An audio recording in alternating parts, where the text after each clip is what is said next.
अम्मी प्लीज आप पुरसुकून हो जाए थोड़ी। आप बैरन को जानती नहीं है क्या? वो बस उस पर इल्जाम लगा रही है और कुछ नहीं। मैं जानती हूँ कि बैरन के दिल में अली के लिए जज्बात हैं। हो सकता है कि सोना को उसके साथ देखने के बाद जलसी पैदा हो गई हो उसके दिल में। अम्मी प्लीज ऐसा सोचना बंद करें। मुझे नहीं मालूम मुझे क्या सोचना चाहिए क्या नहीं। तुम्हारे बाबा के कैसे ख्यालात हैं तुम जानती तो हो। जैसे बाबा खुद तो बहुत ही दूध के धुले हैं।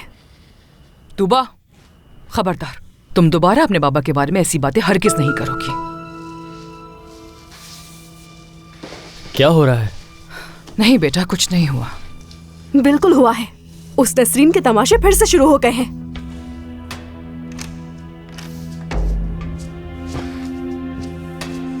क्या मैं डिनर लगा दूं सादिया साहिबा?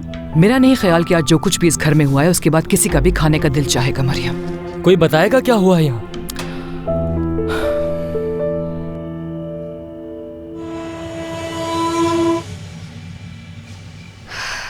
मैं बस सुकून का दिन गुजारना चाहती हूँ।